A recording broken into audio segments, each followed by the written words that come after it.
Como podrán ver aquí, nos toca el día de hoy la sesión de libertad de expresión que protege prohibiciones y restricciones. Primero, antes que nada, y creo que este también va a ser digamos, como una pregunta un tanto retórica, porque varios de ustedes ya lo han manejado, al menos digamos, como en la práctica, pues, ¿qué es la libertad de expresión, no? A final de cuentas.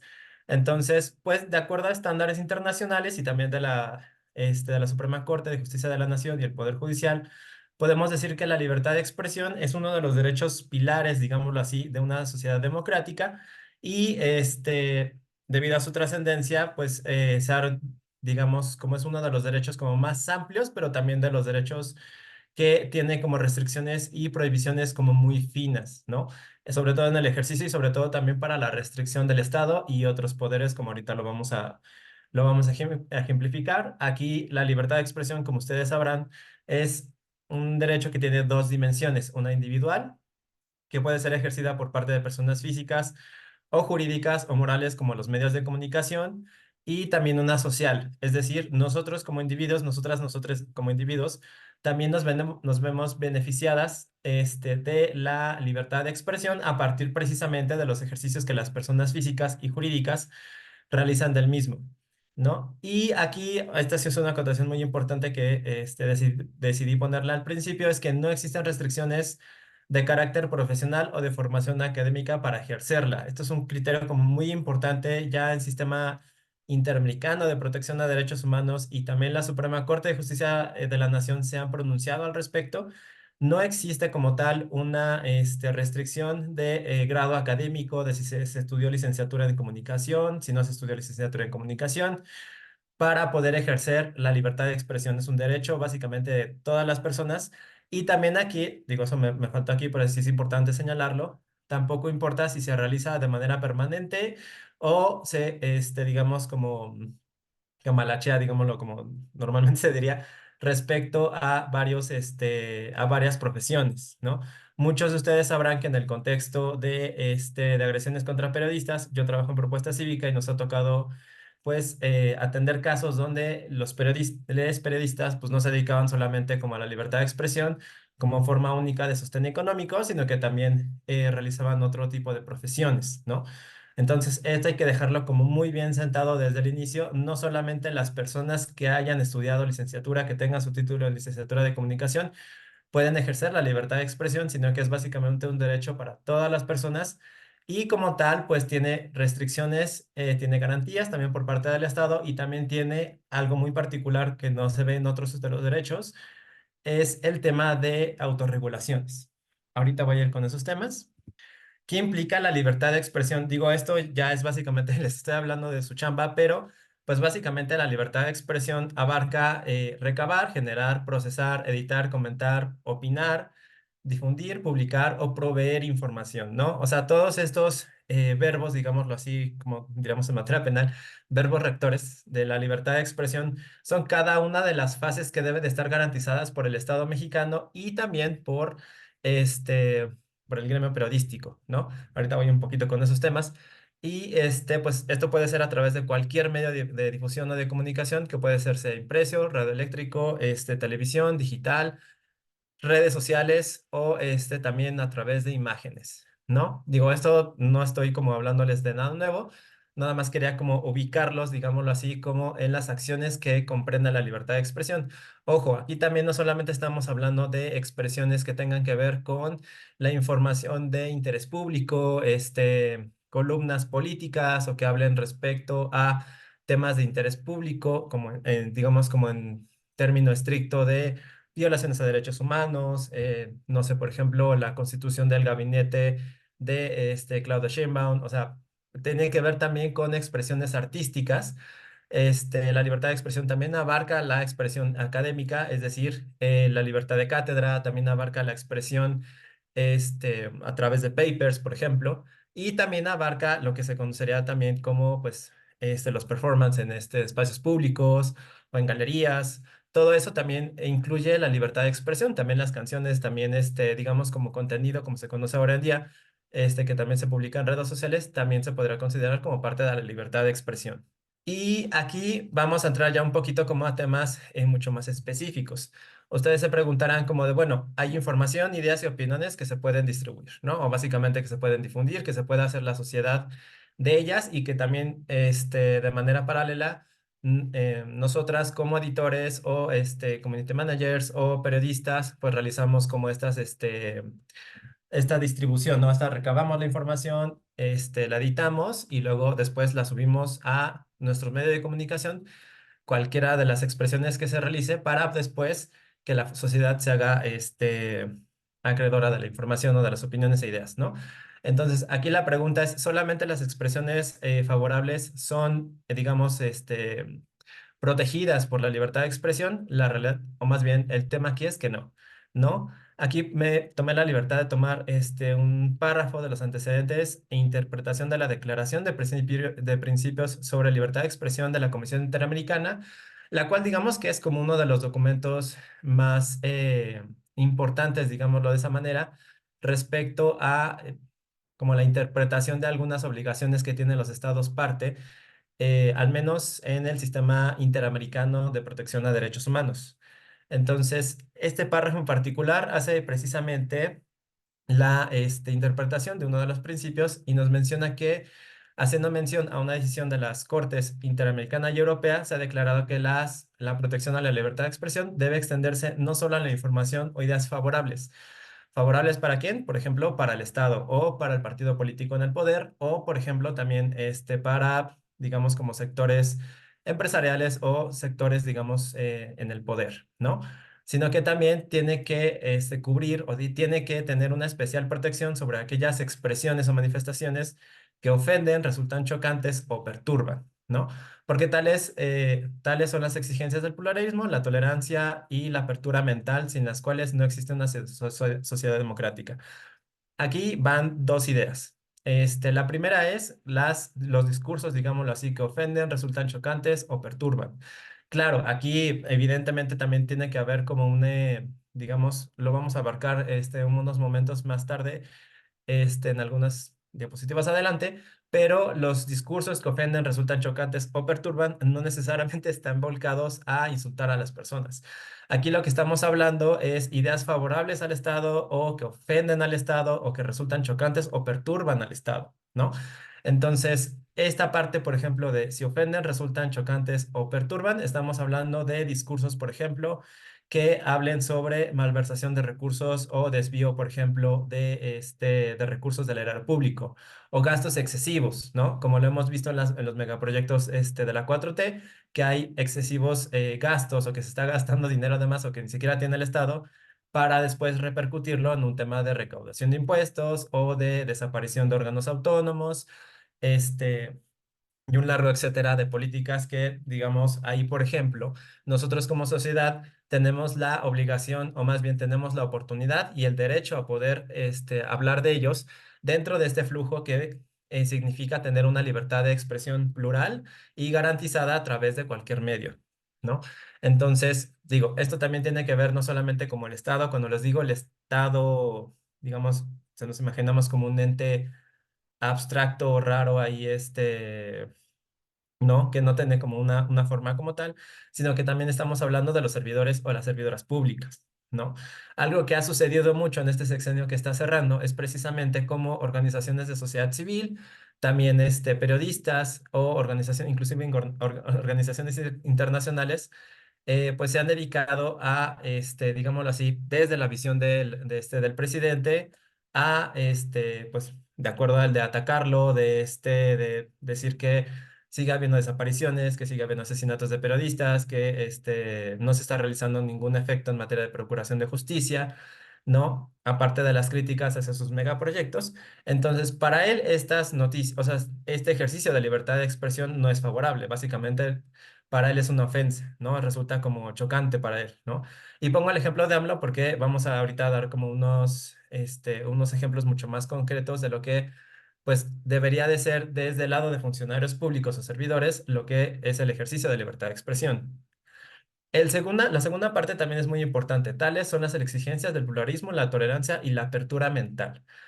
Ojo con estas partes. Es muy complicado aquí también delinear e interpretar, ¿no? Digo, no somos la Suprema Corte o la Corte Interamericana, pero bueno, vamos a hacer un esfuerzo. Entonces, estas, por ejemplo, las exigencias del pluralismo y la tolerancia, pues también significa que las personas a las cuales les ofenden, resultan chocantes o perturban, pues tienen que aguantar, digámoslo así, las expresiones y opiniones e ideas de los demás. Y esto también, pues regresamos al ejemplo del presidente que va saliendo, ¿no? Entonces, debe de haber una pluralidad de ideas, así es. No todo puede ser propaganda a favor de la 4T ni admiración hacia lo que está haciendo el presidente, porque sabemos que no está haciendo cosas, pues digamos, favorables para el Estado mexicano, sino que más bien, o más bien para la sociedad mexicana, sino que es, pues más bien como a veces un tema, como a veces hasta resultan de berrinches, ¿no?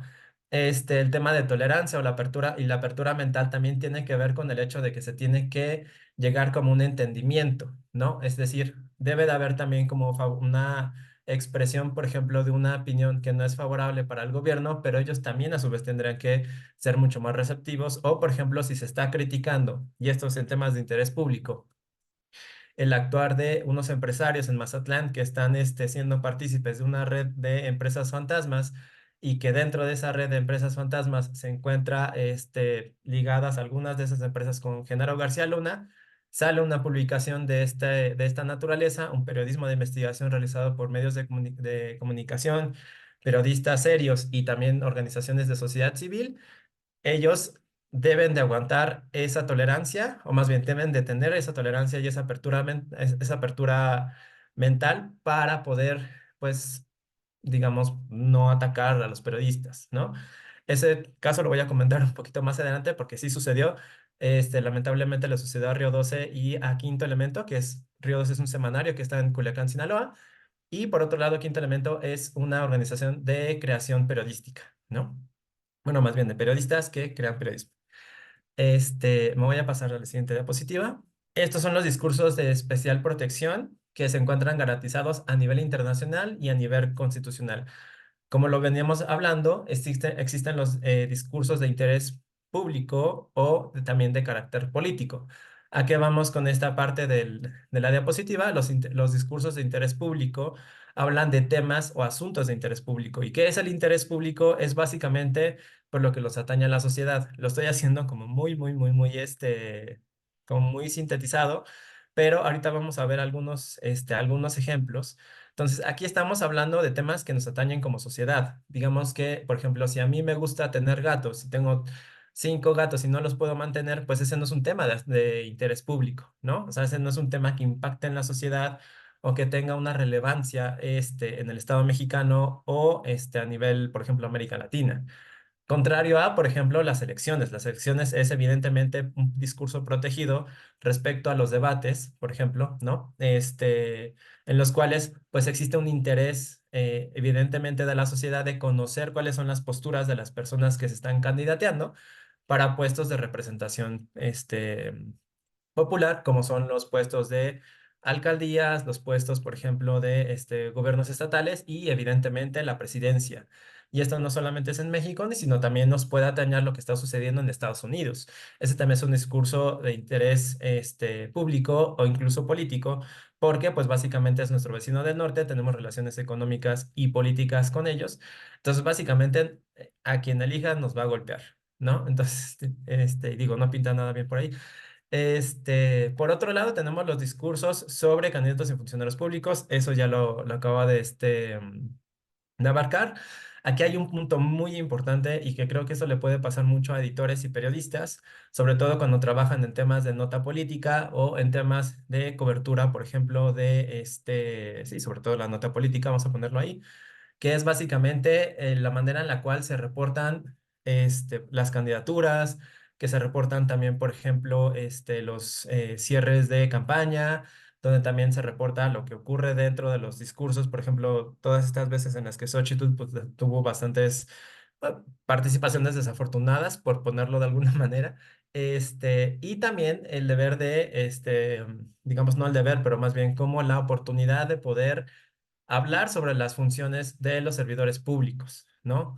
También esta es una parte muy importante que nos pasa en propuesta cívica. Los casos que nos llegan de acoso judicial o de criminalización siempre tienen que ver con este tema de que los servidores públicos, digámoslo de manera coloquial, tienen piel sensible y no saben responder frente a las críticas de su actuar, porque esto también es muy importante.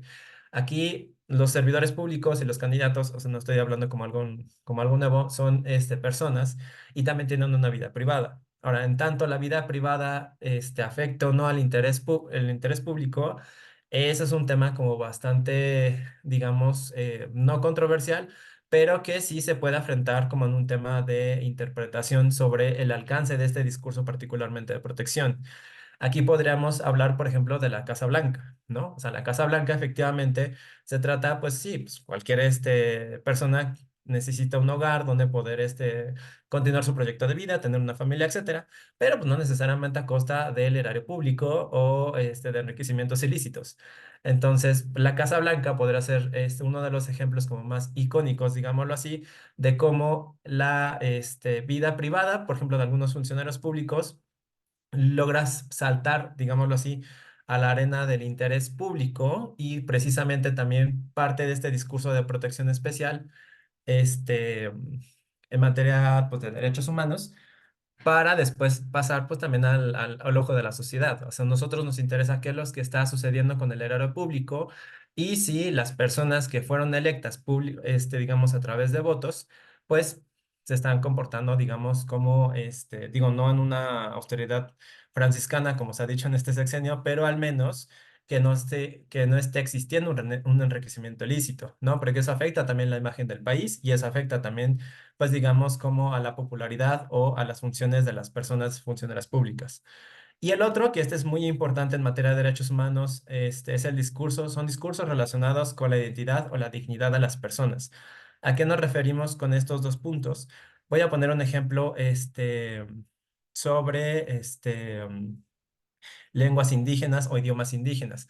Aquí, por ejemplo, ahorita no recuerdo muy bien el nombre del caso de la Corte Interamericana, creo que era Luna López contra Honduras, pero ahí el tópico que se discutió ante la Corte Interamericana fue básicamente la restricción que tenían algunas personas indígenas de poder hablar su lengua dentro de un reclusorio. Ellas estaban privadas de libertad y las autoridades del reclusorio les prohibieron dirigirse con ese tipo, bueno, más bien poder hablar o manifestarse dentro del reclusorio con con su idioma originario. Entonces, aquí lo que está sucediendo, pues es básicamente una restricción a la libertad de expresión de las personas. ¿Por qué? Porque, pues básicamente no le puede restringir a una persona el hablar su propio idioma. Entonces, por ejemplo, este lado de discursos relacionados con identidad o dignidad tiene que ver mucho con el respeto y la garantía también del Estado de poder que los grupos en situación de vulnerabilidad, como los pueblos indígenas, tengan sus propias radios comunitarias, que tengan la oportunidad también de participar en medios de comunicación o en el debate público a través de su propia lengua, ¿no? También hay una parte también muy interesante que se dio en las elecciones, no sé si se dieron cuenta, pero en el sitio del INE había la oportunidad de compartir los debates o de compartir como algunos segmentos del proceso electoral con las lenguas indígenas. Entonces, del otro lado, no solamente estamos garantizando que las personas indígenas participen en un debate público como de gran trascendencia, como son las elecciones, sino que también se les debe de garantizar el poder acceder a este tipo de información a través de sus propios idiomas. ¿Por qué? Porque no podemos partir de la creencia de que pues, el español es la única lengua que se habla en México, sino que existen muchas más, existe una gran diversidad de lenguas y de idiomas en México que también se deben de respetar, ¿no? Entonces, estos son los tres discursos de protección especial a nivel internacional que debemos de cuidar bastante. Yo sé que muchos de ustedes, algunos ya los conocían, pero sí es importante cómo empezarlos a enmarcar en digamos, como en en nuestro temario para poder tener como más o menos el conocimiento de para dónde nos estamos dirigiendo con los siguientes temas. Esta tablita es muy importante. Estos son algunos ejemplos, de los cuales hemos visto o hemos documentado sobre discursos protegidos. Y el primero de ellos es el seguimiento a casos de alto impacto en la vida nacional. ¿Qué significa esto? El caso del proceso penal seguido contra Javier Duarte, contra Lozoya, también, por ejemplo, las filtraciones de audios entre la mano derecha de Gertz Manero y Gertz Manero, ¿no? Entonces, estos, por ejemplo, estos casos de alto impacto pueden ser en materia penal o pueden ser inclusive también filtraciones, etcétera. Esto es bastante amplio. Y también aquí, nomás una pequeña acotación, es muy importante que, por ejemplo, en casos de justicia penal se dé el correcto seguimiento a través, por ejemplo, de una asesoría de personas abogadas o personas que hayan estudiado la licenciatura en Derecho. Esta parte, por ejemplo, es súper fundamental para poder comunicar de manera mucho más adecuada el discurso o más bien la información que es de interés público. ¿Por qué? Porque si ustedes se han dado cuenta en los debates que ha habido sobre la reforma judicial o también inclusive sobre concesiones de amparos y demás, lo que se ha hecho es no tergiversar, digo, en la reforma judicial, los debates de reforma judicial los voy a dejar un poquito de lado, pero por ejemplo, en materia de amparo, a veces la sociedad se confunde cuando cuando le dicen, sabes que se le otorgó un amparo para que saliera de la cárcel, ¿no? Y cuando uno ve la nota, están hablando de la suspensión definitiva. La suspensión definitiva en materia de amparo es únicamente una especie de salvaguardia respecto a en la situación que se está, digamos como la controversia en materia de amparo y en medidas cautelares, pues ya se ha avanzado bastante para determinar que las personas que están privadas de su libertad por una prisión preventiva oficiosa o justificada pueden estar, compurgarla, digamos, como en libertad, siempre y cuando estén sujetas a otra medida cautelar. Esto sin prejuzgar sobre el fondo, o sea, es decir, sobre la controversia en el juicio de amparo o inclusive sobre su responsabilidad penal. Entonces, esta parte es muy importante porque el discurso últimamente o la narrativa que se ha manejado últimamente sobre todo en la 4T, es precisamente controlar esta narrativa y decir, los jueces están liberando, personas delincuentes, la maña, ¿no? En general. Y eso, pues, lamentablemente es, algo que, pues, no sucede, ¿no? En realidad, solamente, pues, están evidenciando, deficiencias de las fiscalías, ¿no? Y aparte, pues, los juicios de amparo no tienen esa, pues no diría bondad, pero esa, digamos, como esa característica, ¿no? Sobre todo cuando van contra las situaciones de prisión preventiva. Ahora, aquí hay otro muy importante discurso sobre trayectoria política de candidatos. Lo que sí se puede hacer, por ejemplo, no atacar la vida íntima del candidato, pero sí criticar su trayectoria política, ¿no? Aquí hay una parte, digo, eso me voy a detener en los discursos de, digamos, como las limitaciones a la libertad de expresión, pero sí hay una parte muy delicada en cuanto a la vida política en México y en general en el mundo respecto a cómo se debe de tratar la cobertura de esta parte muy importante de la trayectoria política o los antecedentes de las candidatas, sobre todo cuando son mujeres, porque hay figuras de violencia de género en materia política que son, pues, digamos, para algunos actores, son muy fáciles de utilizar para poder reprimir la libertad de expresión. Y esto es bastante lamentable porque las figuras de violencia política, de violencia de género en materia política es una parte muy importante para poder acabar con sesgos de género que existen en este tema en particular.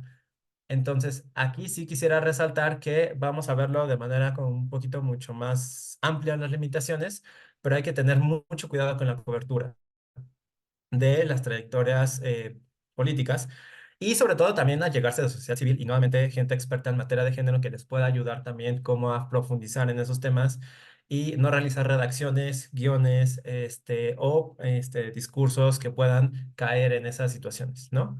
Bueno, en algún procedimiento ante el INE o una denuncia penal, etcétera.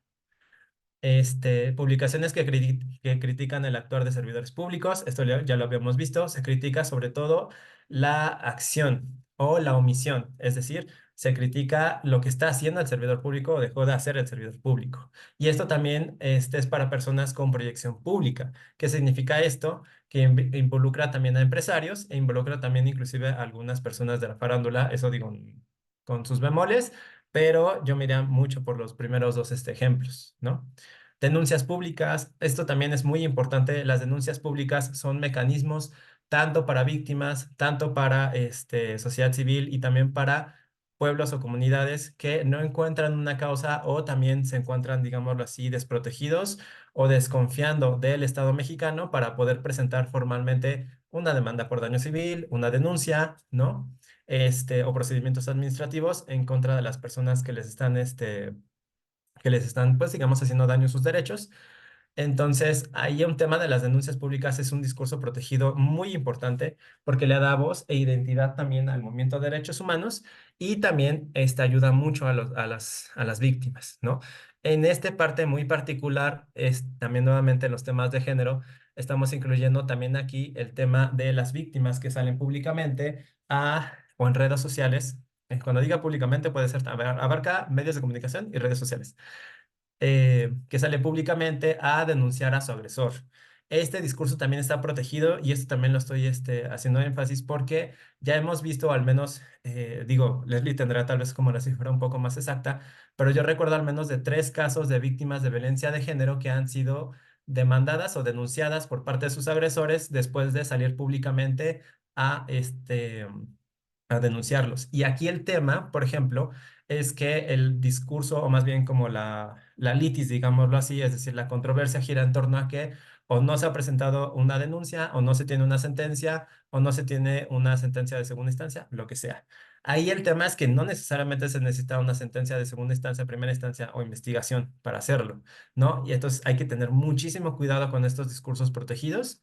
Papers científicos, eso también cae dentro de los discursos protegidos porque hay papers científicos o investigaciones trascendentales que nos ayudan también a encontrar cuáles son pues, los hallazgos más novedosos en materia de ciencia. ¿No? Ahorita, por ejemplo, no sé si lo han visto, pero ha circulado bastante este estudio de una sociedad civil que ha dicho que también la diabetes, o más bien las bebidas azucaradas, como los refrescos, matan más gente que el crimen organizado, ¿no? Entonces, digo, este no es como tal un paper científico, sin embargo, sí está sustentado en un tema de ciencia y que también debe estar protegido porque es un tema de interés público. La salud es un tema de interés público, ¿no?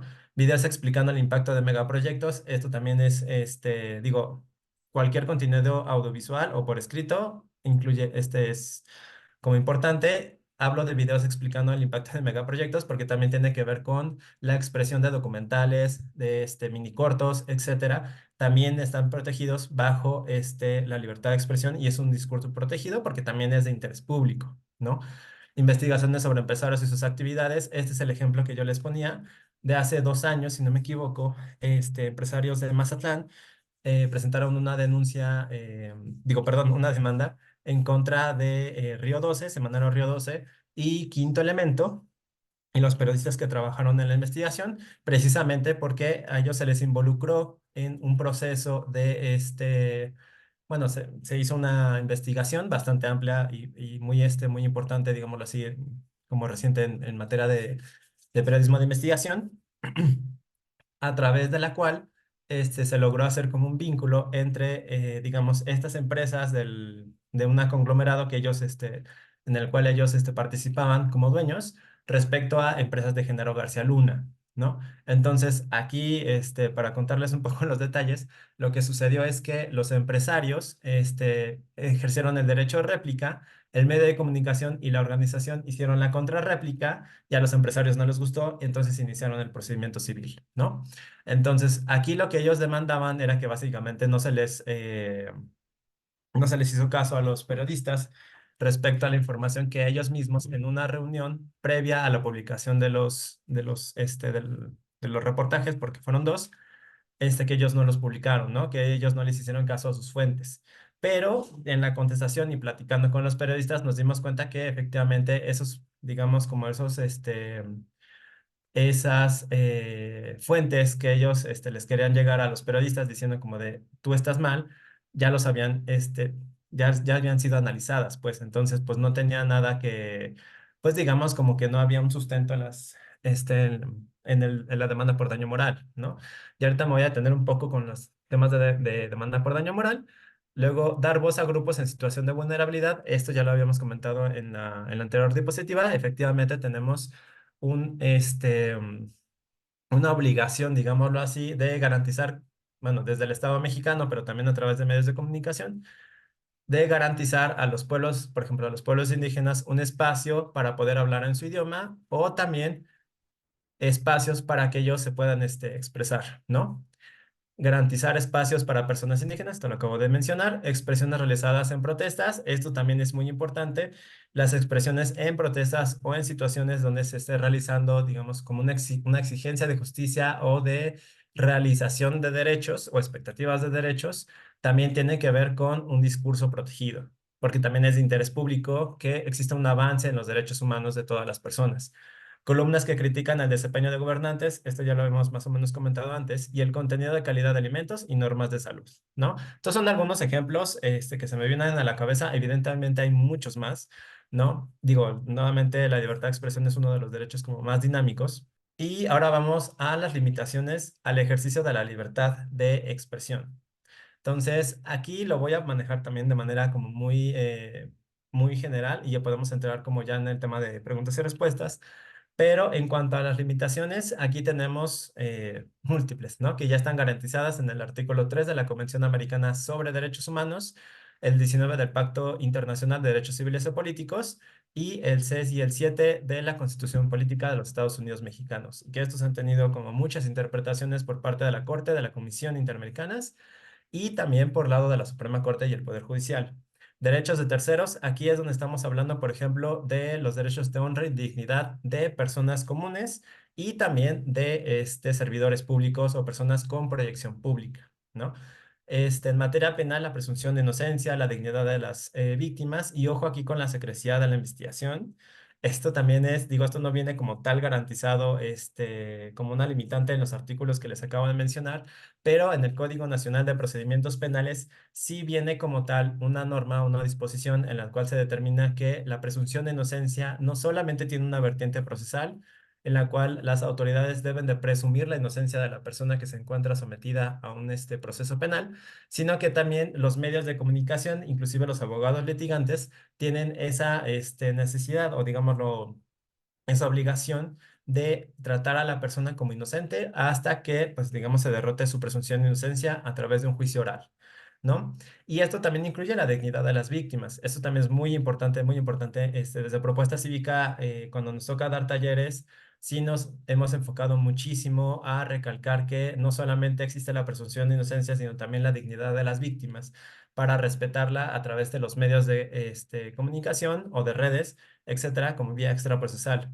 Digo, aquí no me voy a detener tanto, pero hay periodistas, digámoslo de esa manera, que se dedican a difundir, pues, fotos bastante, ¿cómo lo diré? Como bastantes explícitas de homicidios, de crímenes, etcétera, donde se exhibe el cuerpo de la persona. Y aquí una anécdota que no es personal, pero sí me llegaron a comentar, en el caso de Ayotzinapa, si no me equivoco, a uno de los alumnos, le degollaron parte del rostro y la familia no sabía si su hijo estaba desaparecido o no. Y se lograron enterar a través de un medio de comunicación cuando vieron la foto de su hijo en primera plana. Entonces, eso es una parte súper revictimizante que, pues, evidentemente no, pues, digamos, no estaría protegida bajo los límites de la libertad de expresión. Y por otro lado, este tema de la secrecía de la investigación sí lo quise incluir porque sí hay veces, hay ocasiones en las cuales yo sé que hay fuentes, por ejemplo, dentro de las procuradurías, dentro de las secretarías de seguridad pública, que les llegan con el expediente de un caso relevante, ¿no? De un caso de trascendencia y o el abogado litigante, etcétera, les muestra una investigación que no está judicializada.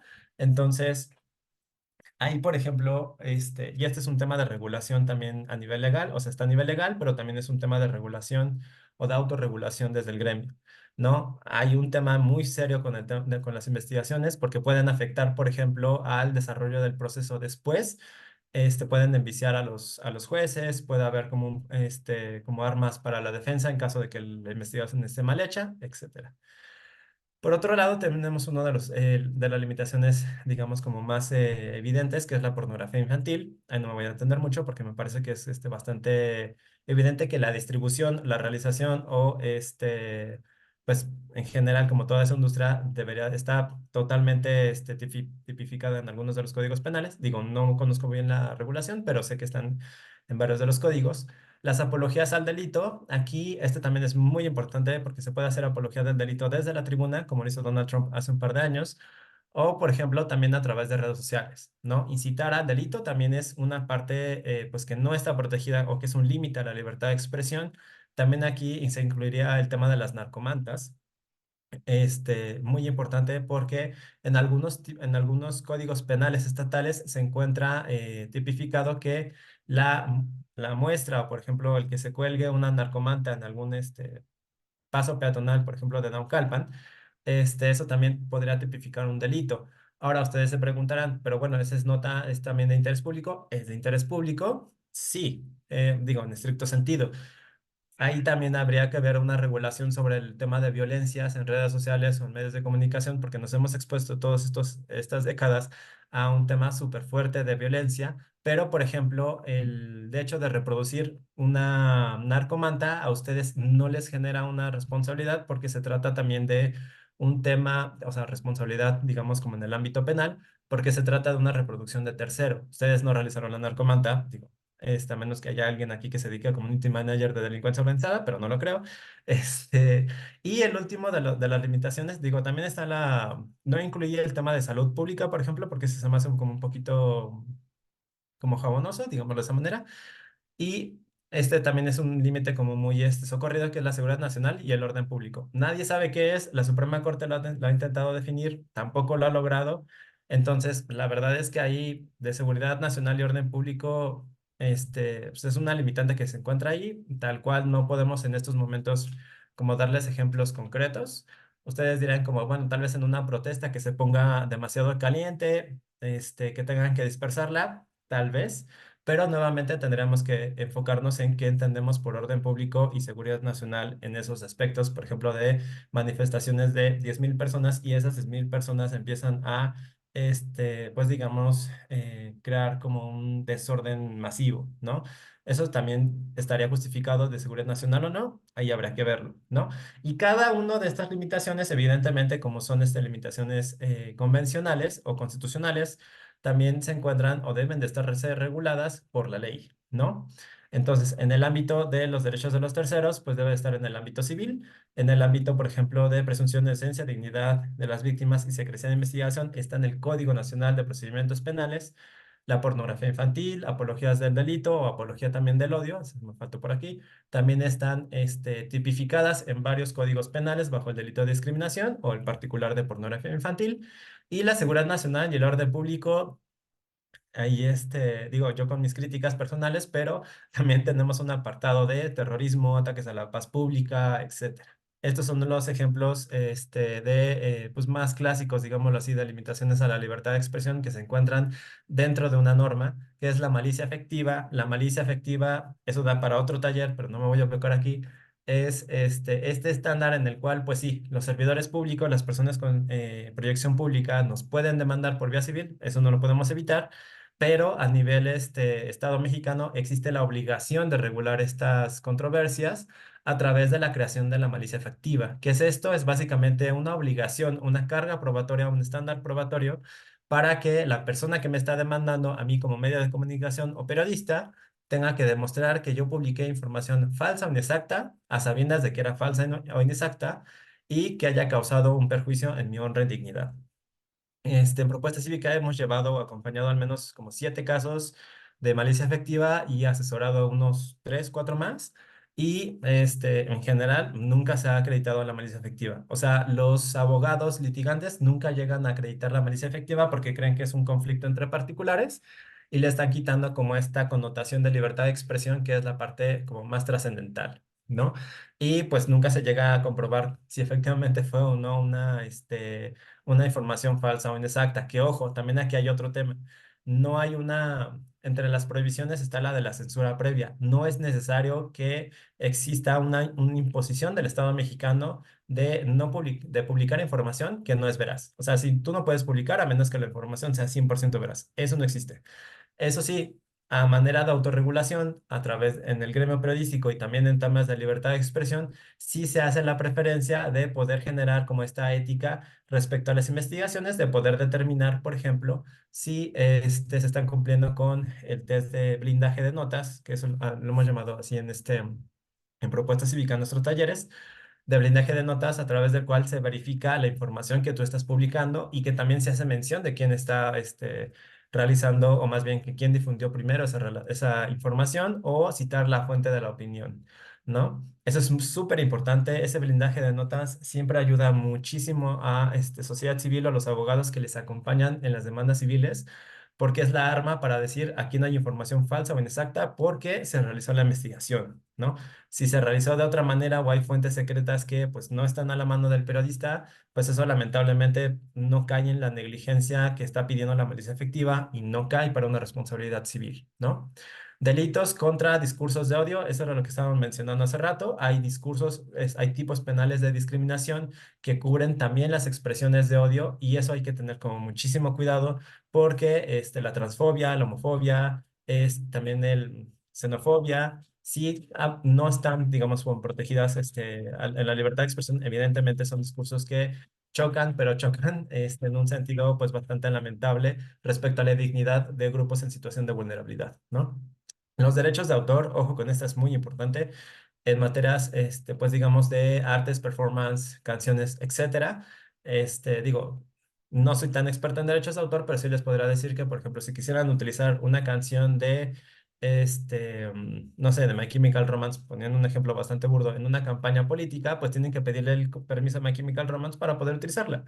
A menos que ya sea de dominio público, como muchas de las obras clásicas, digámoslo así, de pues, música instrumental o música clásica, eso ya como que entra en otro dominio. Y aquí también hay ciertas limitaciones, por ejemplo, a nivel redes sociales y a nivel plataformas digitales, que ahorita me voy a encargar de ella. La dignidad de las víctimas también es una limitación legal porque está en el Código Nacional de Procedimientos Penales.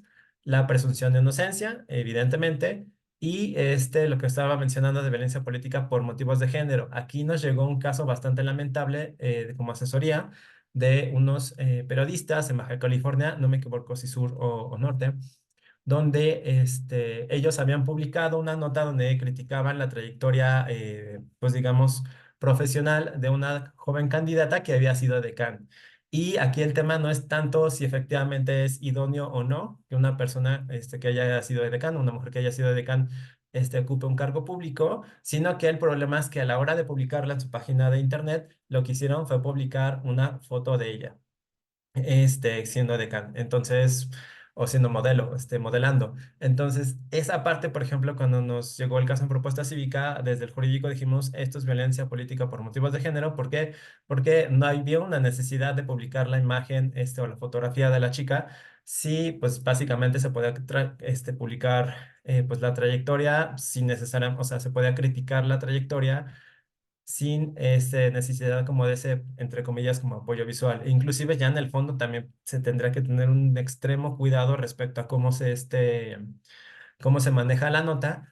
Y ahí el tema es que los periodistas fueron denunciados ante FEPADE y también se les inició un procedimiento ante el INE, ¿no? Entonces, digo, o sea, es una cosa bastante grave y que creo que sí valdría la pena como empezar a quitar estos sesgos desde medios de comunicación a través de asesorías efectivas con personas especializadas en género, ¿no? Tuvimos otro caso, por ejemplo, en Guerrero, donde también en el marco de este proceso legal, digo, de este proceso electoral, se demandó, bueno, se presentó un procedimiento especial ante el INE de un medio de comunicación donde pues estaban criticando el desempeño de una presidenta municipal.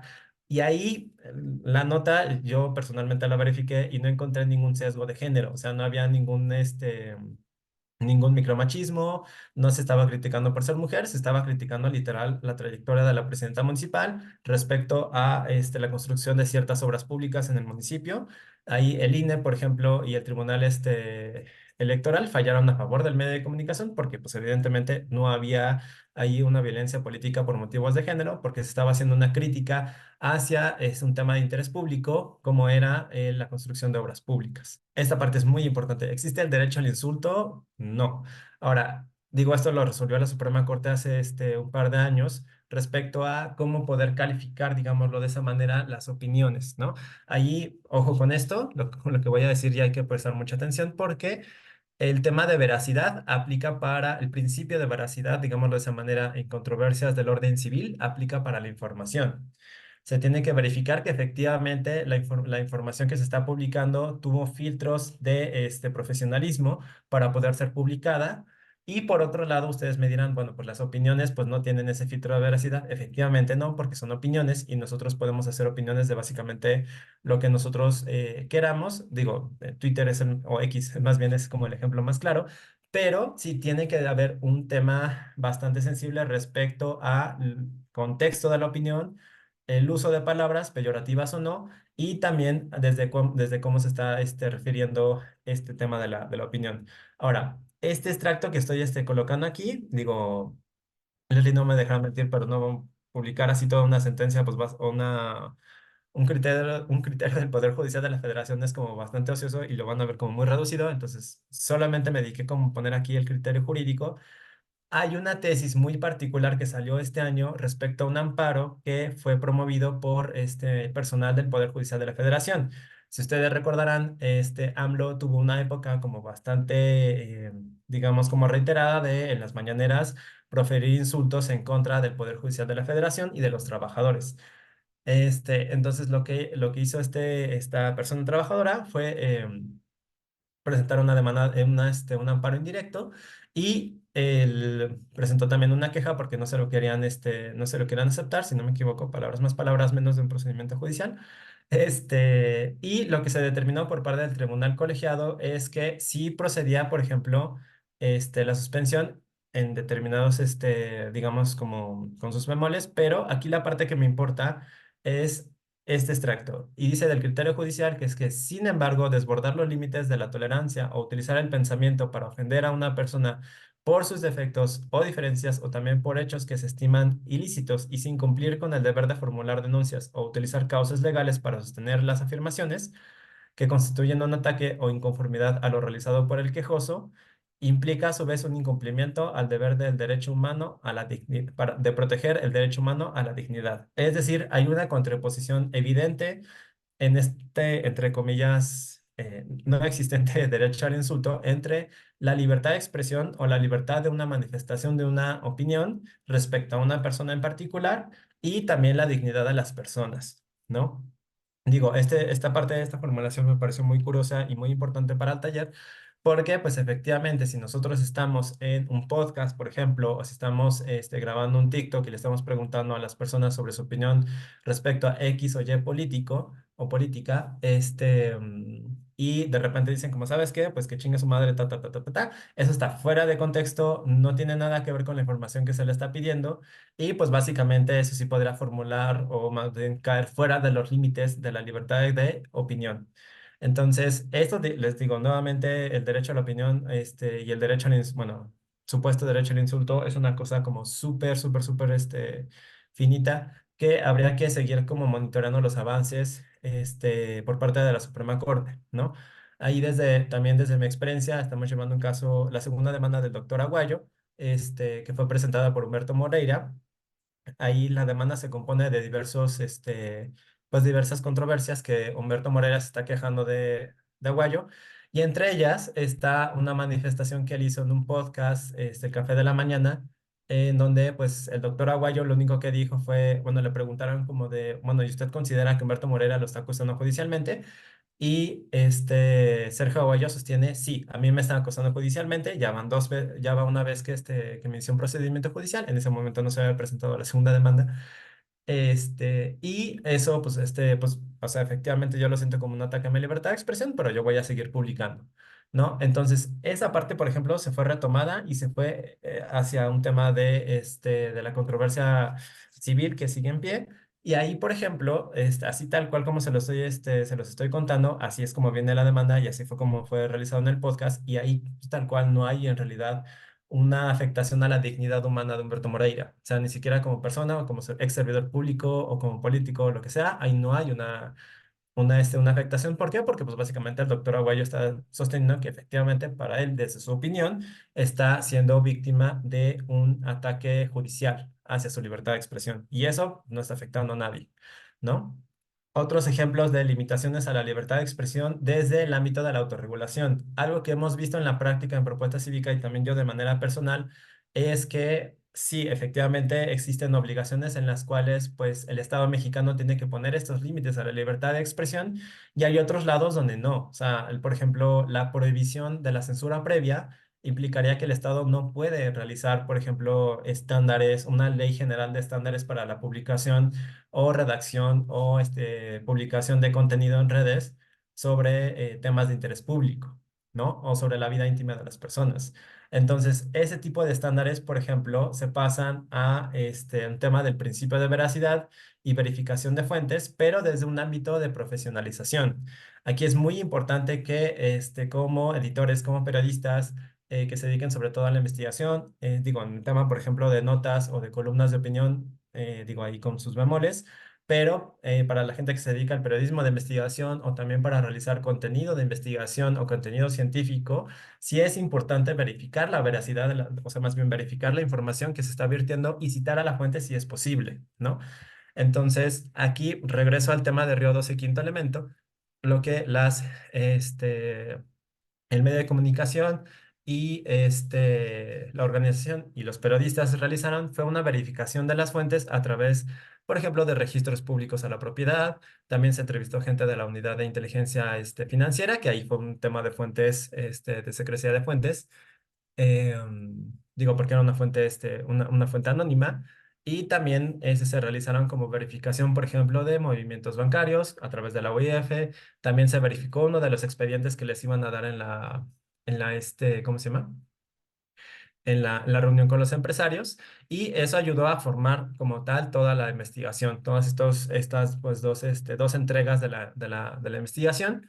Y eso ayudó a hacer una investigación sólida que, pues, digamos, ahorita eso no se los conté, pero el proceso se detuvo porque el gobernador de Sinaloa decidió, pues, hablar con los empresarios para que dejaran de molestar al medio de comunicación de la organización y los empresarios hicieron caso. Ahí, tema político, ¿no? Estuvo muy raro, pero digamos que al menos evitó un proceso de al menos 6 años, ¿no? En materia civil. Pero digamos que desde mi pronóstico y al ver la demanda, la contestación y lo que había en cada uno de los lados, el caso era perfectiblemente ganado para los medios para el medio de comunicación de la organización porque la fuente estaba súper sustentada, ¿no? Si había un seguimiento del principio de veracidad y de verificación de fuentes. La abstención de propagar fake news, esto es súper reciente, o sea, no hay como tal una limitación a la libertad de expresión legal que diga que existe un tipo penal o existe una disposición civil que nos prohíba o que nos sancione por difundir fake news. Entonces, nuevamente, esto tiene que ver con el primer punto, o sea, el hecho de que existan fake news alrededor de redes sociales, o por ejemplo hay fuentes que inclusive tal vez no se puedan verificar, hay que tener mucho cuidado con esas, porque el hecho de propagar fake news, pues sí, sería pues más o menos como pues un problema a la hora de, de generar debate público respecto a un asunto muy particular, ¿no? Digo, eso es contrario, por ejemplo, a si nosotros escuchamos que la ministra presidenta va a renunciar, digo, si hay un rumor, por ejemplo, y algún columnista o analista político o alguien de la Suprema Corte decide compartirlo con algún periodista, se maneja desde la presunción de que alguien más lo compartió. No se adjudica la información de manera directa, sino que más bien se dice, ¿sabes qué? Yo escuché este rumor, ¿no? Y hasta ahí. Pero si se publica como que ya va a renunciar, pues evidentemente la presidenta tiene que salir a señalar que no fue así. Pero si fuera, por ejemplo, Andrés Manuel López Obrador, lo más seguro es que mínimo una serie de al menos 3 mañaneras señalando al periodista o a la organización o quien haya difundido la información, sí se gana, ¿no? Entonces, ojo también con eso. Disclaimers en materia electoral. Esto lo incluye porque sí, desde el contenido que consumimos en redes sociales o desde la información que nos podemos allegar desde redes sociales, muchas veces se hace señalización en temporada electoral de digamos, como de preferencias partidistas, en las cuales como tal a veces ni siquiera se dice efectivamente si es una propaganda política o no. Y esto, por ejemplo, está mucho más regulado en medios escritos, en medios, en radio y televisión. Hay una ley muy específica del INE donde se regulan los tiempos en radio y televisión y también en materia escrita, pero pues como tal en las redes sociales no existen. Entonces, por ejemplo, este vacío como que juegan mucho los influencers o las influencers, para poder llegar de propaganda política a través de sus redes. Y eso, pues, técnicamente no es que sea no existe una sanción como tal como se los estoy comentando, no existe una ley que lo limite de esa manera. Sin embargo, pues sí es necesario pues señalar ahí que es, digamos, preferente señalar que hay un disclaimer electoral de, oye, ahí te va propaganda, ¿no? No más porque para que el público tenga la atención de que efectivamente tal vez no sea una opinión propia, sino que en realidad es propaganda que está pagando un partido político o un candidato independiente. Prohibiciones y libertad de expresión. Ojo aquí con el tema de prohibiciones. Prohibiciones como tal no sean entendidas como parte de las restricciones o de las limitaciones a la libertad de expresión, sino son prohibiciones expresas hacia el Estado mexicano o hacia los estados parte del Pacto Internacional de Derechos Civiles y Políticos y de la Convención Americana sobre Derechos Humanos respecto a la libertad de expresión. ¿Cuál es esta? Los actos de censura, es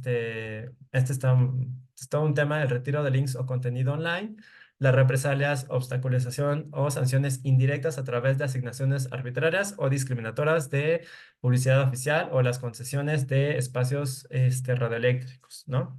Y la existencia de monopolios o oligopolios en los medios de comunicación. Digo, ya yéndome como ejemplos más claros, la censura previa, pues efectivamente no hay una, digamos, hay una restricción, no una, más bien una prohibición al Estado mexicano de realizar censura previa de contenido. ¿A qué me refiero con esto? De películas, de canciones, de cualquier expresión artística que pues sí, que efectivamente, pues digamos que para los estándares de, no sé, Secretaría de Gobernación, por ejemplo, podrían afectar a cierto grupo en situación de vulnerabilidad, como por ejemplo como los niños. Sin embargo, hay otras, digo, eso está prohibidísimo, la censura previa está prohibidísima. Entonces, lo que se tiene que hacer son regulaciones de responsabilidad ulterior. ¿Qué significa esto? Lo que vimos en unos apartados anteriores que es básicamente la sanción civil o la sanción penal, ¿no? Preferentemente sanción civil o administrativa. El tema penal es algo súper restringido que solamente se utiliza para proteger bienes jurídicos, digámoslo así, como de gran relevancia, ¿no? Como la prohibición a los discursos de odio. Entonces, la censura previa es por ese lado el ejemplo más claro, es el tema artístico, es el tema de expresiones o obras artísticas. También puede haber actos de censura previa por parte de medios de comunicación, claro que sí. Ahí, no sé si ustedes habrán escuchado, supongo yo que sí, que el Heraldo demandó a este Hernán, no me acuerdo ahorita sus apellidos, pero a uno de los periodistas que publicó Traición a la Patria, si no me equivoco ese es el nombre, y él en su contestación de demanda hace una señalización muy importante hacia el Grupo Heraldo, digo, ese caso no lo estamos representando, pero me tocó dar una opinión respecto a la contestación de demanda. Y ahí, por ejemplo, lo que yo noté es que se está haciendo como una alusión, por ejemplo, a que el Grupo Heraldo había como un tema laboral ahí, en el cual no me voy a meter, pero Hernán seguía enviando columnas donde criticaba la actuación de Julio Scherer como como consejero de AMLO. Y lo que sucedió allí, por ejemplo, es que el Grupo Heraldo no estaba publicando las columnas de Hernán. Entonces, básicamente ahí había una asesora previa. O sea, nosotros ni siquiera tuvimos la oportunidad de conocer qué era lo que estaba publicando Hernán respecto a Julio Scherer a través de los canales de, por ejemplo, de Heraldo, ¿no? Tal vez Hernán en una página personal o a través de Twitter pudo haberlo hecho, ya hay mucha más libertad en ese sentido para poder publicar, sin embargo, en los medios del Heraldo no se pudo obtener esa información o esa opinión, ¿no? Entonces, el retiro de links o de contenido online, esto es como súper novedoso. Lamentablemente, en recientes debates del Pleno de la Suprema Corte se validó los mecanismos de retiro, de notificación de retiro, que son estos que básicamente cualquier persona a la cual se supuestamente diga que tenga el derecho de autor respecto a un contenido que nosotros tenemos online, lo puede notificar a la plataforma y la plataforma lo que va a hacer es censurarnos, ¿no? Esa parte, por ejemplo, también es una cosa, pues son unas prohibiciones también ya manejada a nivel internacional, de que estos mecanismos no deberían de tener un efecto inmediato respecto a digamos, como a la censura del contenido, sino que debería de existir también una notificación para la persona y también la oportunidad de ofrecer pruebas para determinar si efectivamente hay digamos, como una violación a los derechos de autor o si no existe pues esta violación, ¿no? Ahí, por ejemplo, desde Propuesta Cívica y en temas de asesorías, nos tocó también nuevamente en Nuevo León, de un periodista que estaba publicando una nota respecto a una señora que se había ganado un Tesla y que no le habían entregado el Tesla. De ahí lo que sucedió es que la nota, o más bien la fotografía, fue publicada tanto por el Heraldo, si no me equivoco, no, el Diario Norte, fue el Diario Norte, como por el periodista en su página particular, como medio independiente.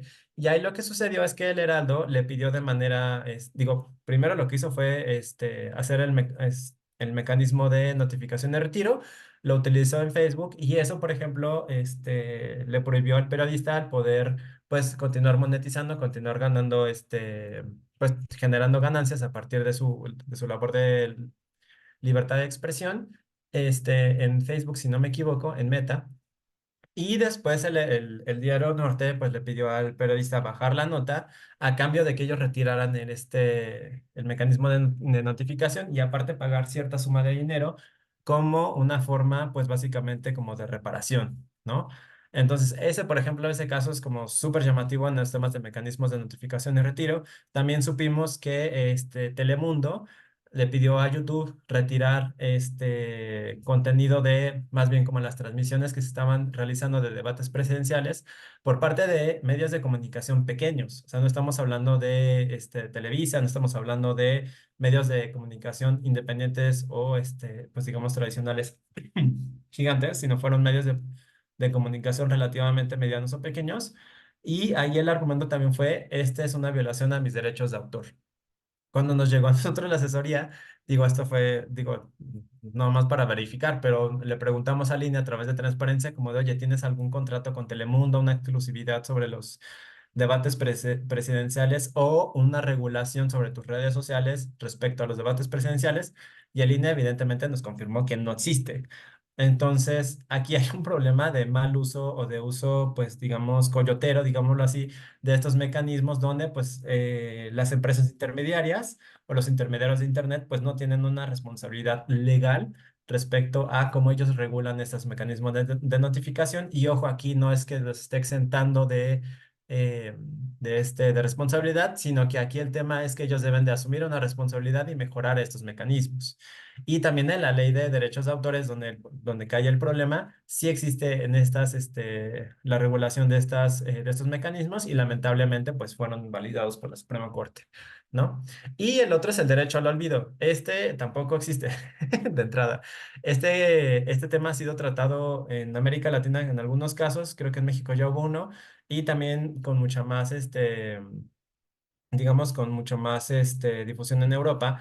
Aquí el derecho al olvido es básicamente como una especie de derecho a que se borre información o yo pida a estos intermediarios que se borre la información que existe de mí en sus aparatos de búsqueda, ¿no? Por ejemplo, si Genaro García Luna llega a una sentencia absolutoria, que no creo, pero si llega a una sentencia absolutoria, él podría llegar con Google y decirle, ¿sabes qué? Retírame todo tu historial donde yo salgo notificado como una persona acusada a una persona sentenciada por X delito.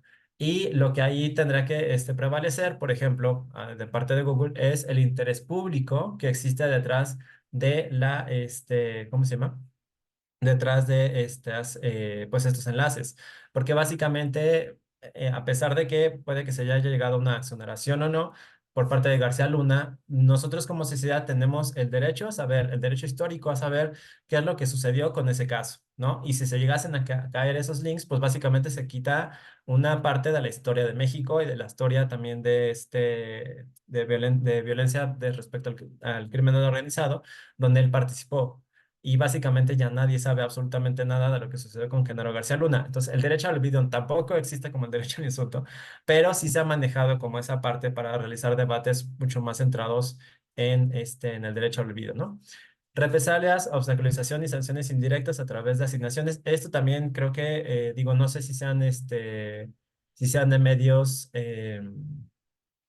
digamos, como de medios o de medios, pues relativamente medios de comunicación independientes online, por ejemplo, pero sí hay temas, por ejemplo, de cómo la publicidad oficial a veces se volca por aquellos medios donde los dueños tienen preferencias partidistas con la gente en el poder, o existe como hay un tema alrededor de, por ejemplo, animadversión respecto a un medio en particular, ¿no?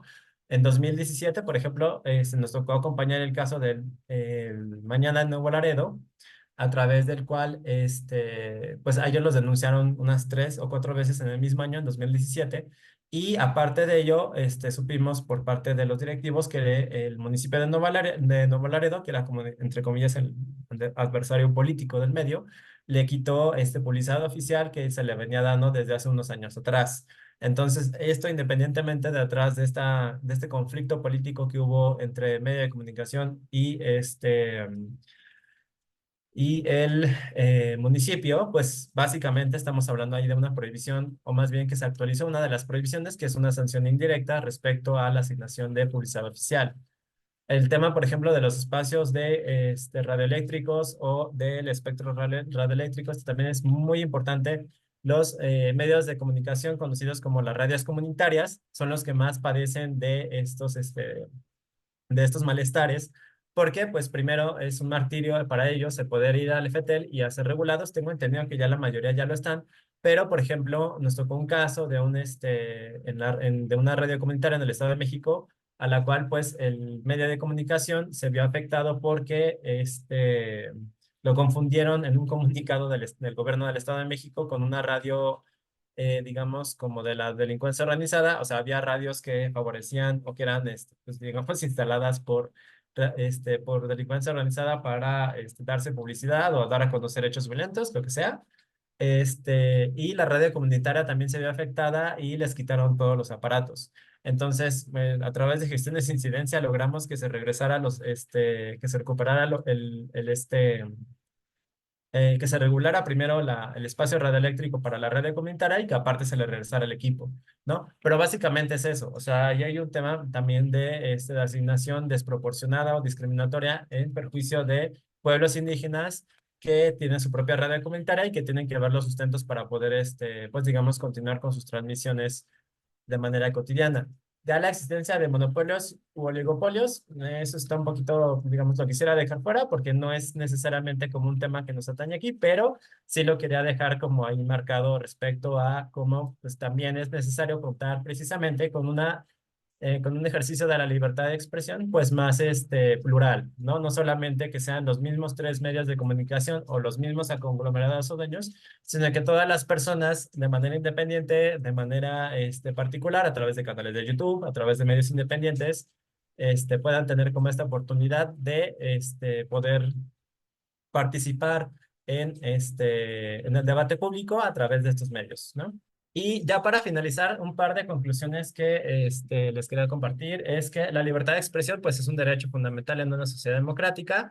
Sin embargo, como cualquier otro derecho, está sujeto a las limitaciones. Y ojo con esto, las limitaciones deben de ser convencionales, constitucionales y legales. Si una limitación a la libertad de expresión no se encuentra regulada a nivel constitucional o convencional y si legal, hay un problema de constitucionalidad, y si no está en ninguno de los 3 órdenes, pues lamentablemente también es una restricción, digamos, contraria a derechos, ¿no?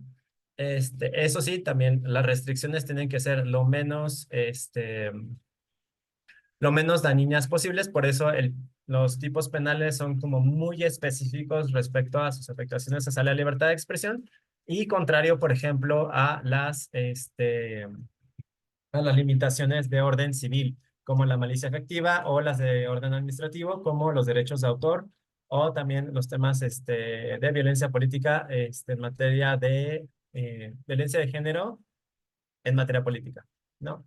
Las prohibiciones son salvaguardias que se tienen respecto de la libertad de expresión frente a las omisiones del Estado de garantizar o respetar el flujo de ideas, de información o de opiniones. ¿Qué significa esto? Las prohibiciones son temas estrictamente que le atañen al Estado, que son temas que le atañen directamente a la representación o a más bien como el deber de no hacer por parte del Estado mexicano respecto a la garantía del derecho a la libertad de expresión.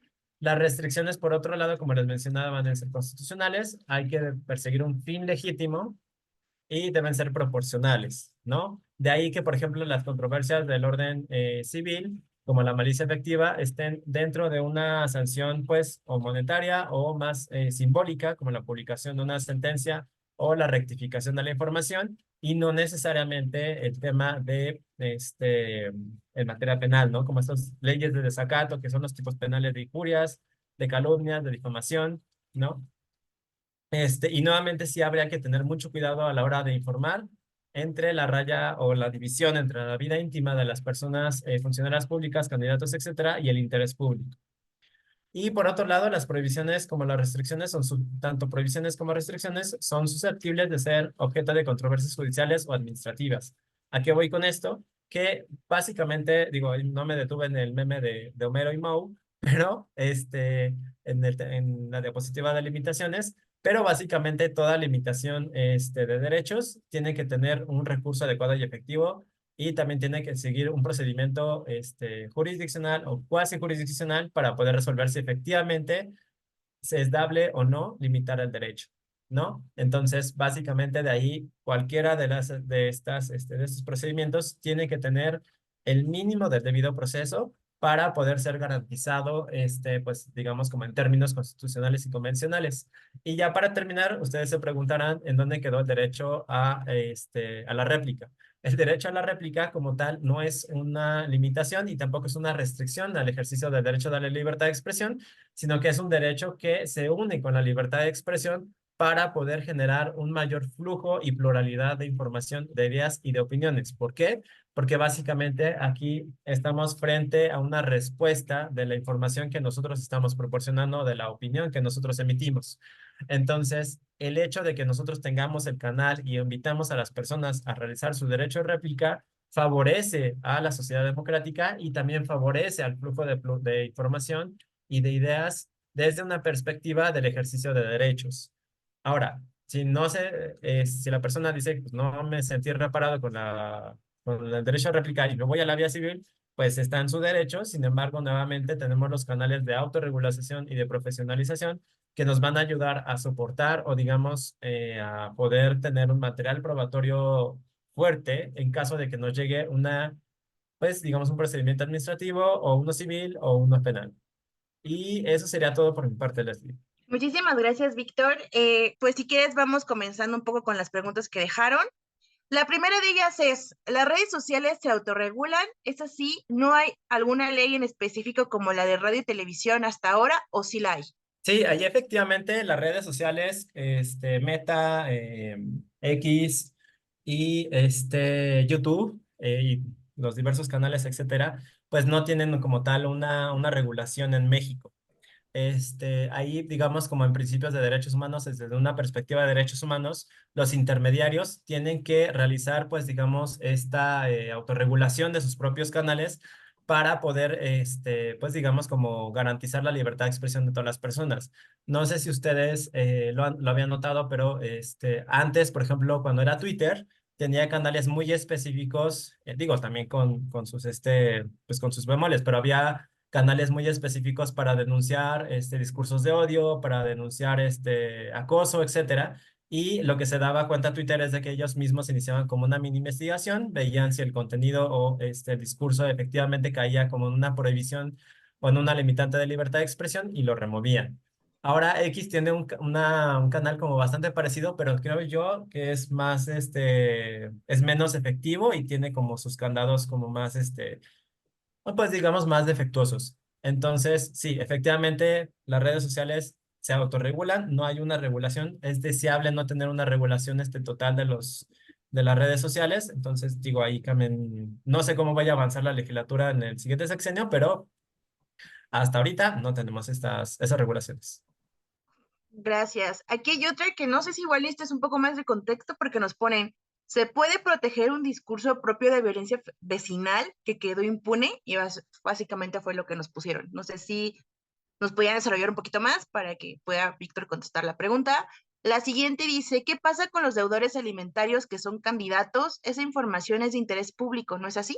Sí, ahí de la primera, pues sí es conflicto vecinal, técnicamente sí es un tema de interés público, o sea, también hay que ver de qué tipo de interés, de conflicto vecinal se trata, pero digamos que al menos en la sociedad, en lo que atañe, por ejemplo, al condominio, a la comunidad, a ese sector de la alcaldía, pues sí podrá ser de interés público. O sea, nuevamente el tema de interés público es muy amplio, ¿no?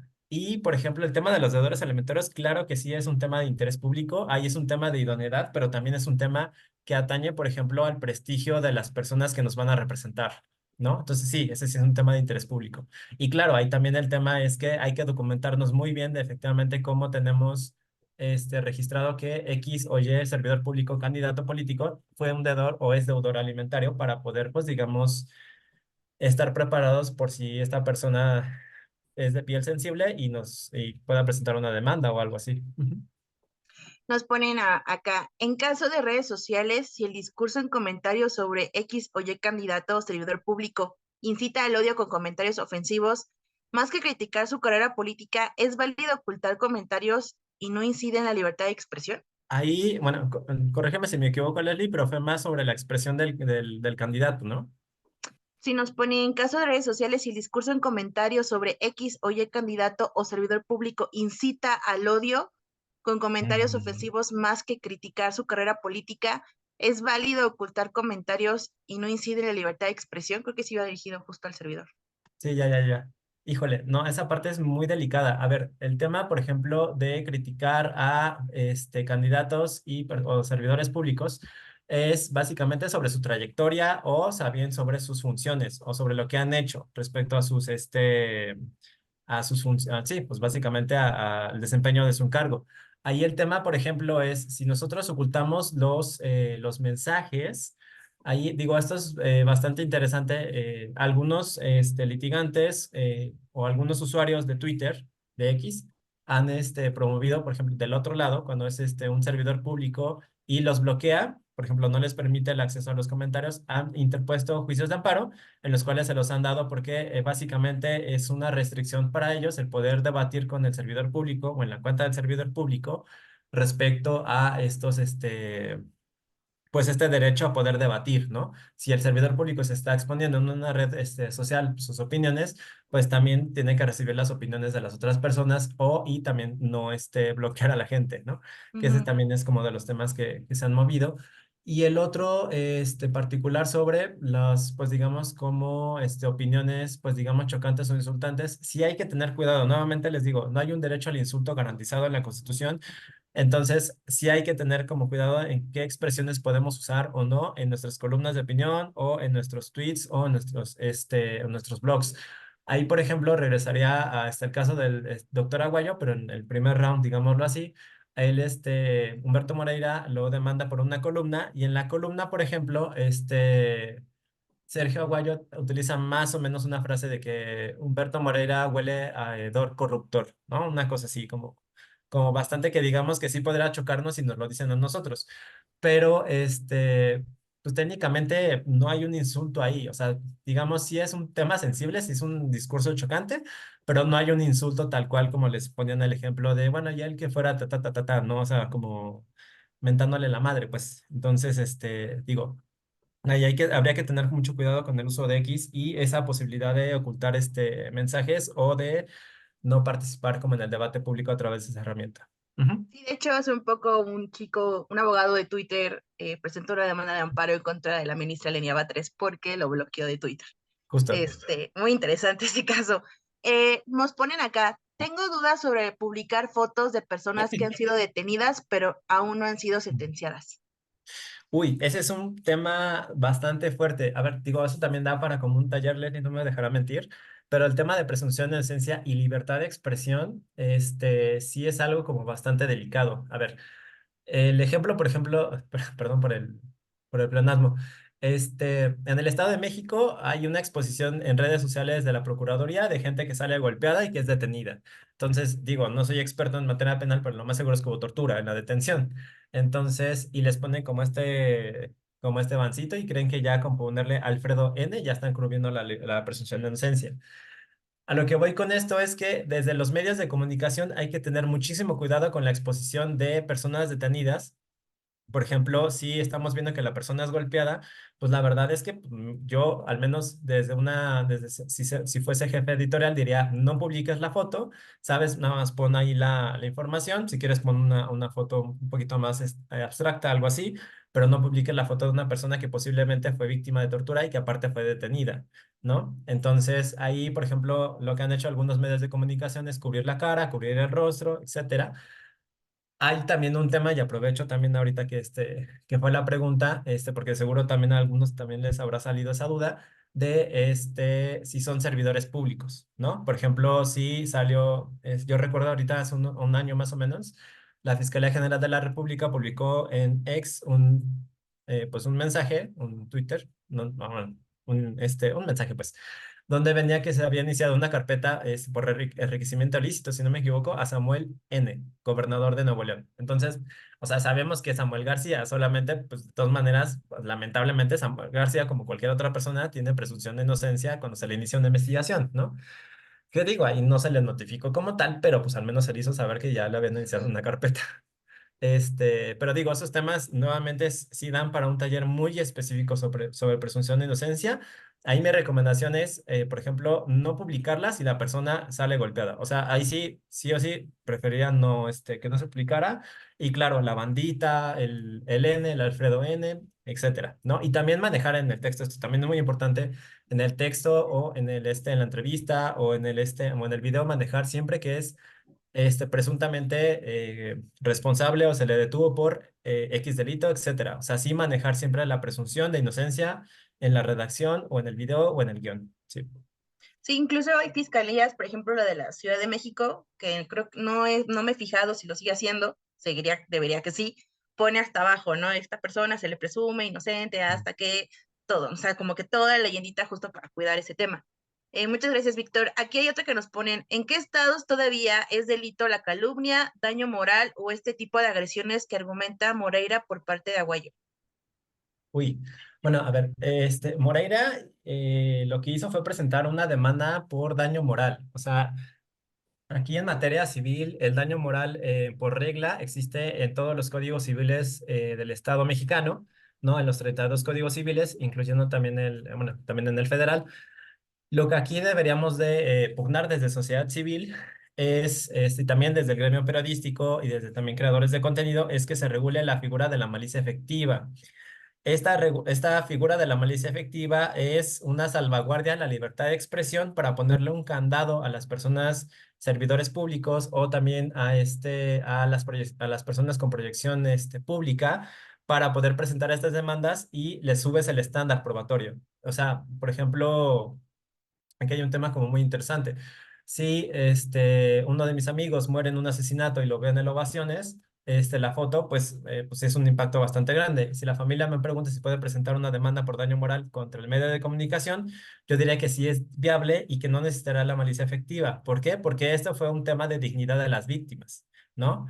Entonces, ahí, por ejemplo, sí cabría pues un tema de daño civil y que nuevamente de ahí viene la necesidad de profesionalizar, la necesidad de cubrir las notas, la necesidad de respetar los estándares, por ejemplo, en materia de justicia penal respecto a la presunción de inocencia y también a la dignidad de las víctimas, ¿no? Y en el caso, por ejemplo, de investigaciones, como lo hizo el doctor Aguayo, en la segunda demanda lo demanda Humberto Moreira por la publicación de Reconquistando la Laguna, que es una publicación del Colmex que hace con Jacobo Dayan y con Javier de la Garza. Entonces, ahí lo que hizo Humberto Moreira es demandarlo porque él se sintió agraviado porque pues, le hace señalizaciones, según él, o acusaciones, respecto a que en su gobierno le estuvo encubriendo a los Zetas, ¿no? Si lo haya hecho o no, en la publicación del libro nunca se menciona que él, estrictamente que Humberto Moreira haya encubierto a los Zetas. Se dice el gobierno de Coahuila. Entonces, esas figuras de malicia efectiva precisamente le elevan el estándar probatorio a Humberto Moreira, en este caso en particular, para decirle, a ver, ¿dónde estuvo la malicia efectiva? ¿Dónde estuvo, por ejemplo, el dolo para poder publicar información que tú consideras falsa o inexacta? Si inclusive la publicación está protegida porque hubo N número de testigos, hay documentos, o sea, está bien respaldada, pues, ¿no? Y ya en particular respecto a los delitos o las leyes de desacato, hasta ahorita donde yo recuerdo están en Zacatecas, creo que también están en Yucatán y en Nuevo León. O sea, lamentablemente me falta un estado para ir, no sé si es Durango o Campeche, pero lamentablemente en esos tres estados todavía tenemos las figuras de difamación y calumnia. Entonces, digo, ahí habría que emprender como, pues, estrategias de incidencia a través de redes, también a través de sociedad civil para empujar la despenalización. Digo, ahí el comercial, aprovechando, ¿verdad? De propuesta cívica estamos impulsando precisamente la despenalización de estos tipos penales en varios estados de la República y, al contrario, favorecer la existencia de la figura de daño moral, ¿no? Y de malicia efectiva. Gracias, Víctor. Nos ponen acá, esas provisiones dirigidas al Estado, ¿en qué documentos se encuentran? ¿Qué documentos leer para profundizar con el tema de retiro de links? Uy, ahí, mira, particularmente sobre el retiro de links, yo me dirigiría a las redes de la red de derechos digitales. Ellos son quienes han dado como mucho más seguimiento a estos mecanismos de notificación y retiro. Y hay también como varios blogs que ellos han hecho respecto a otros, la situación en otros países. Entonces, al menos de sociedad civil mexicana, yo los ubicaré a ellos como el referente para poder platicar de respecto a esos temas. En algunas semanas, no sé si ahorita ya esté el engrose de esa acción de inconstitucionalidad, pero en algunas semanas deberá de salir ese como documento jurídico respecto a la acción de inconstitucionalidad, y sin duda van a salir como más blogs, más material, digamos, académico de reflexión al respecto. Respecto a los temas de censura previa y demás, yo supondría que, o sea, están a nivel constitucional y a nivel convencional. Ahorita como tal en las leyes no hay una, o sea, vamos, la prohibición no necesariamente tiene que implicarle al Estado mexicano una ley de no debes de censurar, o la censura previa está, como, no hay una ley de prohibición a la censura previa, sino que más bien es una restricción constitucional y convencional en los artículos 6 y 7 constitucionales, y también en el 13 de la Convención Americana sobre Derechos Humanos y el 19 del Pacto Internacional de Derechos Civiles y Políticos. Esos son, digamos, como los documentos, pues digamos como las normas que reconocen esta prohibición. Y por otro lado, ya las interpretaciones, pues ya si se quieren, si se quieren como especializar un poquito más, está la opinión consultiva 80 y, no, una de las opiniones consultivas, perdón, de la Corte Interamericana. Ahorita no recuerdo, creo que la 4 del 85, si no me equivoco, 4 o 9 del 85. Y y también creo que la observación general 34 del Comité de Derechos Civiles y Políticos, de Derechos Humanos de Naciones Unidas. Digo, hay documentos más especializados, pero básicamente eso es lo que dota a la prohibición de un cuerpo, pues digamos, pues carnosito, digámoslo así, para poder, pues, prohibirle al Estado mexicano. Nuevamente, no es que esté directamente en la ley, sino que está en un ordenamiento superior a la ley. Gracias, Víctor. Y la última, hasta el momento, bueno, nos ampliaron un poco la pregunta del conflicto del tema vecinal, pero la última pregunta que tenemos por acá nos pone, en caso de que un funcionario público nos haya estado hostigando tanto a periodistas como colectivos por tomar fotos a unas obras públicas, ¿a dónde podemos acudir? Ujú. Ah, esa parte también es muy interesante. A ver, como les comentaba, tanto limitaciones como restricciones, pues tienen sus cauces a través de controversias jurisdiccionales, cuasi jurisdiccionales o administrativas. Aquí, por ejemplo, ya estamos hablando como de un evento de violencia en contra de la libertad de expresión, ¿no? Digamos como un poquito de represalia por parte de este servidor público. Entonces, cuando se tratan de servidores públicos quienes están atentando contra nuestra libertad de expresión y están tratando de inhibirla, están tratando de reprimirnos, están tratando también, por ejemplo, pues de castigar de alguna manera nuestro ejercicio de la libertad de expresión, existen las comisiones estatales de derechos humanos y la Comisión Nacional de Derechos Humanos. Ojo, aquí se voy a poner un disclaimer, así funcionando, ¿no? Ese es otro tema, de discusión como un poquito más de crisis del Estado mexicano, pero digamos que funcionan. Entonces se puede iniciar una queja, en estos organismos, para que después se determine por parte de la comisión si hubo una violación de derechos humanos o no. Algunas comisiones estatales, digo, la CNDH tengo entendido que lo tiene, que es como un mecanismo de solución amistosa, ¿no? O sea, no todas pues igual que en materia penal, no todas las controversias tienen que terminar en una recomendación, Sin embargo, sí pueden terminar, por ejemplo, en alguna solución amistosa con el servidor público para que pues deje de hostigar a medios de comunicación y colectivos, por ejemplo.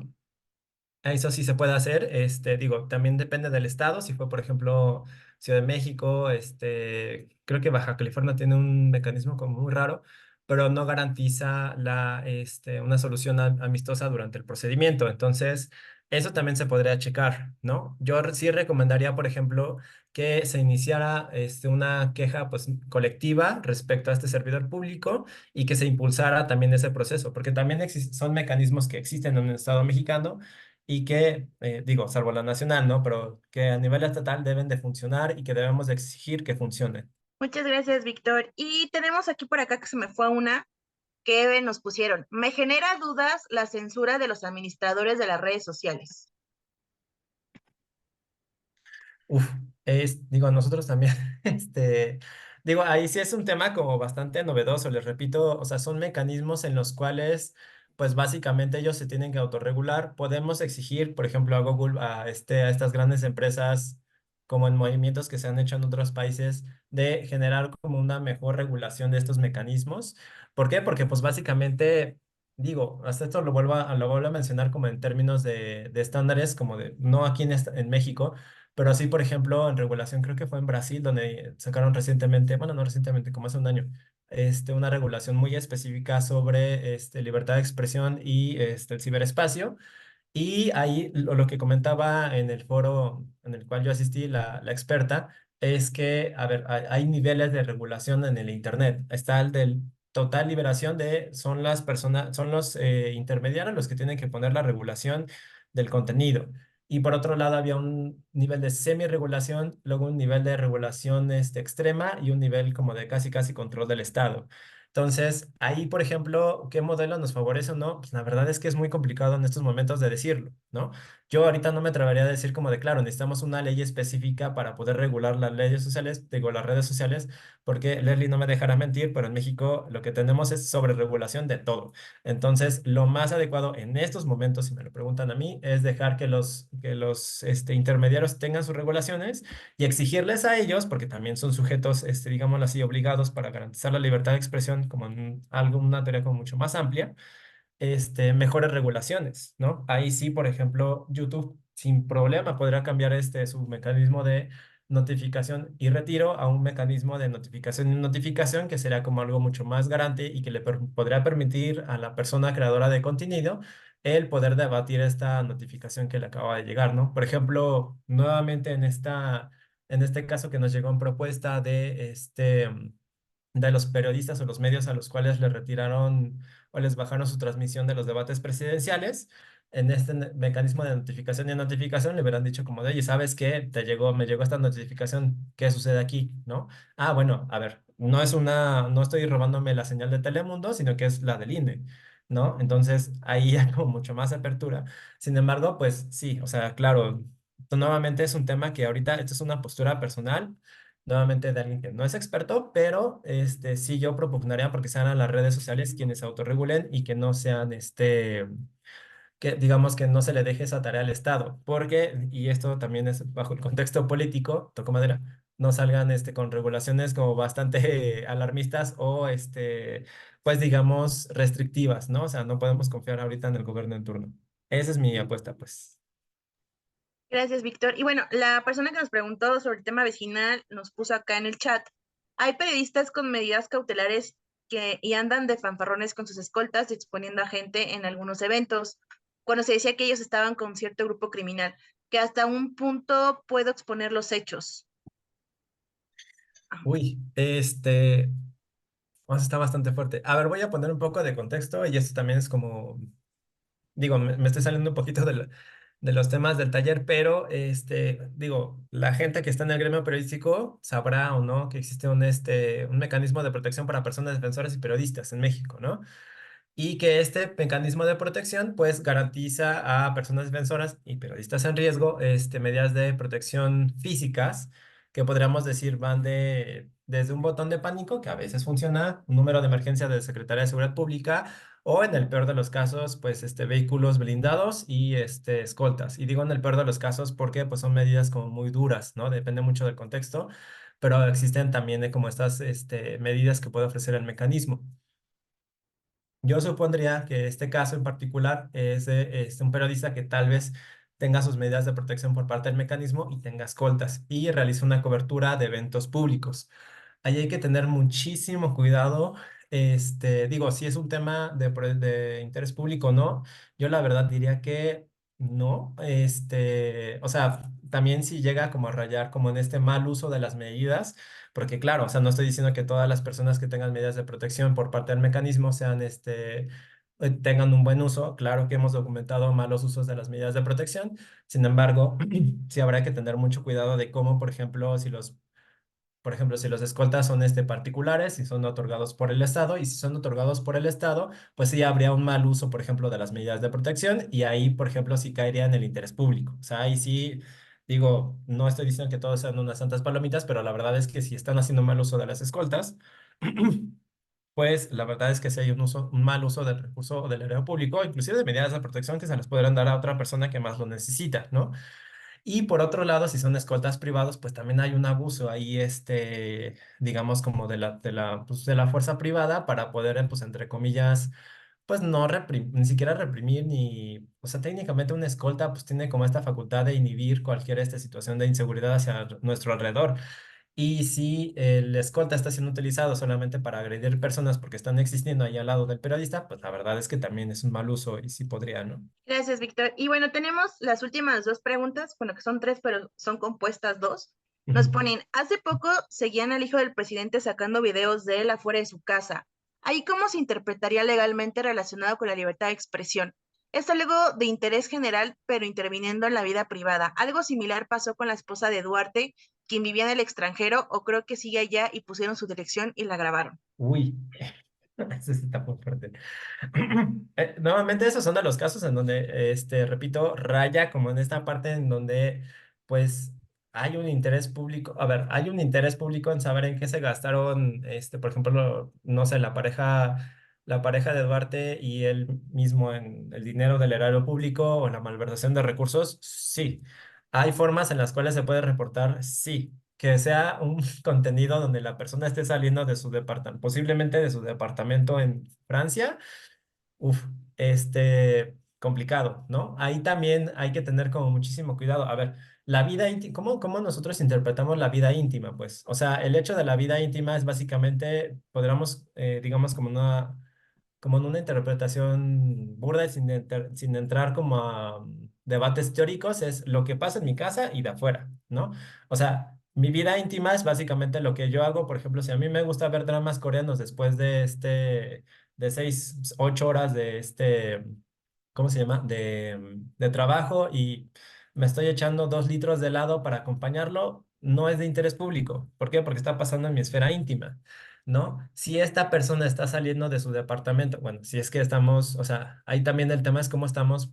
Mi pregunta sería cómo estamos acreditando que fue su departamento, ¿no? O que es rentado, o que fue por su propiedad, o qué tal si es un Airbnb, o sea, no sabemos, pues, o sea, esa parte también habría que corroborarla, ¿no? Y si está en París o en Francia, pues sí, o sea, también es cierto que tienen el capital económico para poder hacer estos viajes. Entonces, nuevamente sería como acreditar dónde está, por ejemplo, el interés público de que ella estaba saliendo de ese departamento en particular, ¿no? Si no, sería básicamente como una especie de paparazzi político. Y en el caso también de los hijos de AMLO, pues es básicamente lo mismo. O sea, sí están saliendo de una de sus casas, pero ¿cuál es el valor de la casa? ¿Cómo se obtuvo la casa? Si es una inmobiliaria, pues digamos pues, chueca, digámoslo como en términos generales, ¿no? Que no está conforme a derecho, si la obtuvo a través de un prestanombres, etcétera, etcétera, etcétera, etcétera. O sea, esos elementos, a mí me interesará más, por ejemplo, como sociedad, saber, por ejemplo, si esa propiedad, cómo se obtuvo, ¿no? Porque pues básicamente cualquiera puede tener su casa. Pero nuevamente regreso al tema de la Casa Blanca, como uno de los ejemplos de investigación periodística reciente más icónicos. O sea, ahí, por ejemplo, bueno, ni tan reciente, como me acuerdo. O sea, ese es un tema donde sí se acreditó súper bien que existía ahí un problema con la regulación de la casa. Entonces, ahí, por ejemplo, también habría que englobarlo también como en estos temas, ¿no? El mero contenido, si yo me encuentro, por ejemplo, a Osorio Chong comiendo chilaquiles afuera de su casa, pues no es de interés público, pues porque a mí también me gustan los chilaquiles y eso creo que no afecta en sus labores como servidor público, ¿no? Entonces, sí habría que tener como muchísimo cuidado con esas notas y saber de qué manera las vamos a manejar. No es que creo, no, o sea, yo digo, no creo que los hijos de AMLO o la esposa de Duarte se van a dedicar a demandar periodistas, solamente porque les publicaron una foto saliendo de su domicilio, pero sí habría que robustecer como esa parte, ¿no? Sí, justo como, y también el tema del acoso, ¿no? En el caso del menor, de los hijos, que vivió, además de todo el body shaming y todo lo que se implementó en redes sociales. Y nos ponen acá, ¿nos podrías recomendar una bibliografía básica mínima para profundizar en algunos conceptos generales? Gracias, muy útil este taller, me dieron ganas de seguir aprendiendo más. Ah, buenísimo, qué bueno. De bibliografía básica, digo, no lo tenía a la mano, pero déjenme darme el día de hoy y mañana para mandarle a Leslie un paquetito de Drive, pero algo como específico para que también, si quieren profundizar también en este ejercicio de derechos y que tengan con mucho más información, pues me parece súper. Yo, me doy a la tarea de armar un Drive y ya se lo comparto a Leslie.